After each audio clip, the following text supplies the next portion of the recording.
আসসালামু আলাইকুম। শর্ট সিলেবাসের গণ্ডি পেরিয়ে তোমরা 26 এবং 27 ব্যাচের যারা রয়েছে এইচএসসিতে তোমরা ফুল সিলেবাস এবং নতুন সিলেবাসে ভর্তি পরীক্ষা অংশগ্রহণ করতে যাচ্ছ।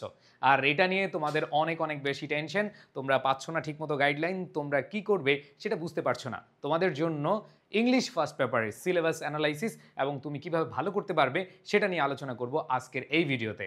সো প্রাণপ্রিয় শিক্ষার্থীরা, তোমাদের ইংরেজি প্রথম পত্রে নতুন এবং ফুল সিলেবাসে কি কি আছে সেটা একটু দেখার চেষ্টা করো। এবং তোমাদেরকে আরেকটা কথা মনে করিয়ে দেই, অনেক দিন পর তোমরা শর্ট সিলেবাসের বাইরে ফুল সিলেবাসের পরীক্ষা দিচ্ছ। অবশ্যই শর্ট সিলেবাস তোমাদের আছে, শর্ট সিলেবাসের সাথে নতুন কিছু ইউনিট তোমাদের যুক্ত হয়েছে এবং সেই ইউনিটগুলো তোমাদের খুব ভালো করে পড়তে হবে। যেহেতু এর আগে কোনো বোর্ড কোয়েশ্চেন ছিল না ওই নতুন সিলেবাসে, এটা নিয়ে তোমরা অনেক কনফিউশনে আছো, বাট কনফিউশন থাকার কিছু নেই। ইনশাল্লাহ তোমাদের প্রস্তুতিকে আরও সহজ এবং গোছালো করার জন্য তোমাদের মহসিন ভাইয়া সবসময় আছে। সো প্রিয় শিক্ষার্থীরা, দেরি না করে চলে যাচ্ছি আমরা আমাদের মূল আলোচনায়। দেখো, তোমাদের সিলেবাস বুঝতে অনেকের প্রবলেম হচ্ছে, আসলে কিভাবে প্রশ্ন প্যাটার্ন হবে, তোমরা কিভাবে প্রস্তুতি নিবে। দেখো, তোমাদের প্রথমেই 1A 1B মনে রাখবা, এই 1A এবং 1B একটা প্যাসেজ থেকে আসবে। তার মানে তোমাদের প্রথমেই একটা প্যাসেজ আসবে যেখান থেকে এমসিকিউ এবং ওপেন এন্ডেড কোয়েশ্চেন, মানে আনসারিং কোয়েশ্চেন। এইখানে দেখো, আমাদের এমসিকিউ যেমন 2025 বা এর আগে টোটাল এমসিকিউ ছিল 10টা, বাট তোমাদের 10টা আসবে না, তোমাদের হচ্ছে 5টা আসবে। এই 5টায় হচ্ছে 5 মার্কস। এরপরে খেয়াল করে দেখো, তোমাদের ওপেন এন্ডেড কোয়েশ্চেন এখানে 5টা আসবে, 5 দুগুণে 10 মার্ক, প্রত্যেকটা 2 মার্ক করে টোটাল 10 মার্ক এখানে। তার মানে প্রথম যে প্যাসেজটা আসবে তোমাদের টেক্সট বুক থেকে আসবে। আর তোমাদের আরেকটা চিন্তার বিষয় যে ভাইয়া, আমাদের বইতে তো এত এত প্যাসেজ নতুন এবং আগের সিলেবাস মিলিয়ে প্রায় 90 থেকে 100টা প্যাসেজ, সবগুলো কি পড়া সম্ভব? না। তোমাদের যে ইম্পর্টেন্ট প্যাসেজগুলো আছে সেগুলো আমি সাজেশন আকারে দিয়ে দিব এবং সেগুলো পড়লে ইনশাল্লাহ এখান থেকে কমন পড়ে যাবে। অ্যান্ড দেন পরবর্তীতে যদি তোমরা খেয়াল করো, এইখানে দ্বিতীয় নাম্বার প্যাসেজ থেকে তোমাদের আসবে flow chart and information transfer. দেখো, এইখানে তোমার 10-এ 10 টার্গেট নিতেই হবে, যেই প্যাসেজ থেকে আসুক না কেন। এখানে ফ্লো চার্ট এবং ইনফরমেশন ট্রান্সফার তুমি কিভাবে আনসার করবা সেটার টেকনিক কিন্তু তোমাদের জানতে হবে। যে কোনো প্যাসেজ ধরো তোমার কমন পড়েছে, তাও তুমি 10-এ 10 টার্গেট করবা, আর যদি কমন নাও পড়ে তাও তুমি 10-এ 10 টার্গেট করবা। ঠিক আছে? সো এখানে 2 নাম্বার প্যাসেজ থেকে তোমাদের ইনফরমেশন ট্রান্সফার অথবা ফ্লো চার্ট আসবে। এরপর দেখো, আরেকটা প্যাসেজ আসবে 3 নাম্বারেই, সেটা হলো তোমাদের সামারির জন্য। তোমাদের টেক্সট বুক থেকে বা তোমাদের মেইন বই, যে মেইন বইটা আছে সেই মেইন বই থেকে তোমাদের আরেকটা প্যাসেজ আসবে এবং এইখান থেকে তোমাদের সামারি আসবে। সো সামারি হচ্ছে 10 মার্কস। তার মানে হচ্ছে 3টা প্যাসেজ থেকে টোটাল মার্ক হয় 35 মার্কস। তোমাদের 35 মার্কসের প্রিপারেশন নিতে হবে শুধু প্যাসেজ বা কম্প্রিহেনশন থেকে। এগুলো হচ্ছে সিন প্যাসেজ থেকে বা সিন কম্প্রিহেনশন থেকে আসবে। এরপরে খেয়াল করে দেখো, ক্লোজ টেস্ট উইথ ক্লুজ আর হচ্ছে উইদাউট ক্লুজ। সো উইথ ক্লুতে হচ্ছে তোমাদের 5 মার্কস এবং উইদাউট ক্লুতে হচ্ছে 10 মার্ক। সো এখান থেকে তুমি কিভাবে প্রস্তুতি নিবা এটা নিয়ে টেনশনে আছো। দেখো, তুমি বিগত বছর যে বোর্ড প্রশ্নগুলো আছে সেগুলো আগে ভালোভাবে সলভ করো এবং তোমার এখানে অবশ্যই প্র্যাকটিস রাখতে হবে। যে একদিন সলভ করলাম এরপরে শেষ না, বুঝে বুঝে প্র্যাকটিস করতে হবে যে কোন শূন্যস্থানে কোন পার্টস বসাবা, কোন শূন্যস্থানে তুমি নাউন বসাবা, প্রোনাউন বসাবা, অ্যাডজেক্টিভ বসাবা, অ্যাডভার্ব বসাবা, সেগুলো খুব ভালোভাবে বুঝতে হবে। ঠিক আছে? সো এরপরে দেখো, 6 নাম্বার হচ্ছে তোমাদের রিঅ্যারেঞ্জ। ওকে, রিঅ্যারেঞ্জে এখানে 10 মার্কস। সো রিঅ্যারেঞ্জ গল্প পড়লে বা কমপ্লিটিং স্টোরি জানলে তোমাদের রিঅ্যারেঞ্জ খুব সহজে তোমরা আনসার করতে পারবা। আর রিঅ্যারেঞ্জ নিয়ে টেনশনের কিছু নাই। রিঅ্যারেঞ্জ বিগত বছরের যে বোর্ড প্রশ্নগুলো আছে সেগুলো ভালোভাবে দেখবা, আর কমপ্লিটিং স্টোরি যখন পড়বা এইখানে গল্পগুলো কোনটার পরে কি আসে সিকোয়েন্সটা মনে রাখবা, তাহলে হয়ে যাবে।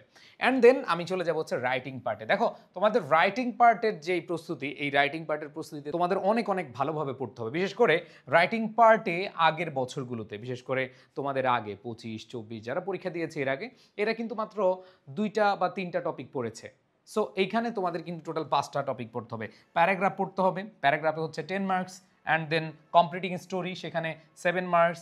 তারপর হচ্ছে informal letter 5 marks, graph or chart, pie chart, এখানে হচ্ছে 10 মার্কস।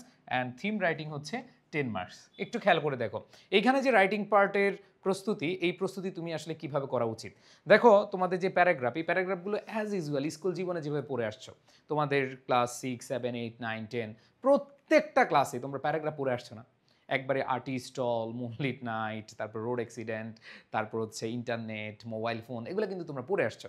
সো এগুলোর বাইরে এত বেশি আসে না, জাস্ট যেগুলো মনে হয় অ্যাড হবে, সমসাময়িক ঘটনা, এগুলো তোমরা পড়বা, কোনো সমস্যা নেই। অ্যান্ড দেন পরবর্তী দেখো কমপ্লিটিং স্টোরি। কমপ্লিটিং স্টোরি এখানে ট্র্যাডিশনাল এবং ক্রিয়েটিভ স্টোরি দুইটাই থেকে প্রশ্ন আসতে পারে। যদি ক্রিয়েটিভ স্টোরি হয় তাহলে তোমাকে অবশ্যই ফ্রি হ্যান্ড রাইটিং ভালোভাবে জানতে হবে। প্যারাগ্রাফ, এটাও ফ্রি হ্যান্ড রাইটিংয়ের মধ্যেই পড়ে। তুমি যদি বানিয়ে বানিয়ে লিখো তাহলে হচ্ছে তোমার জন্য একেবারে ইজি, কমন পড়ুক আর না পড়ুক তুমি লিখতে পারবা। এরপরে দেখো ইনফর্মাল লেটার, একটা নিয়ম বা টেকনিক ফলো করে লিখে আসতে পারবা, কোনো সমস্যা নেই। গ্রাফ অ্যান্ড পাই চার্ট, এটাও একটা নিয়ম অনুসরণ করে তুমি ভালো মার্কস পাবা। আমার গ্রাফ অ্যান্ড চার্টের অনেক টেকনিক আছে, ভিডিও তোমরা দেখবা, এখান থেকে প্রস্তুতি নিলে তুমি কমন না পড়লেও আনসার করে আসতে পারবা। And then theme writing, so theme রাইটিংটাও তোমাদের ফ্রি হ্যান্ড রাইটিংয়ের মধ্যেই পড়ে। সো এইখানে দেখো এই যে রাইটিং পার্টের প্রস্তুতির জন্য তোমাদের কিন্তু অবশ্যই ফ্রি হ্যান্ড রাইটিংয়ের প্রস্তুতি নিতে হবে। আর মজার ব্যাপার হলো তোমরা যারা এইচএসসি ইংলিশ নিয়ে ভয়ে আছো, তোমাদের ফ্রি হ্যান্ড রাইটিং কোর্সটি একদম ফ্রি।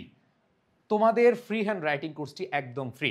তোমরা যারা এইচএসসি 26 এবং 27 রয়েছে, যারা একবারে ফুল সিলেবাস এবং নতুন সিলেবাসে ভালো একটা প্রস্তুতি নিতে যাও, তাদের জন্য আমাদের ফাউন্ডেশন কোর্স 3। সো এই কোর্সটিতে তুমি ইংরেজি প্রথম পত্র এবং দ্বিতীয় পত্রের টোটাল সিলেবাস, একবারে নতুন সিলেবাস এবং ফুল সিলেবাস সম্পূর্ণ শেষ করতে পারবা। অ্যান্ড দেন তোমরা একটা বই ফ্রি পাচ্ছ। সো আমি বইটা একবার দেখিয়ে দিচ্ছি, দেখো তোমাদের ইংলিশ সেকেন্ড পেপারে শিওর এ প্লাস এই বইটি, এটা হচ্ছে আমার স্টুডেন্টদের জন্য এটা ফ্রি রাখছি।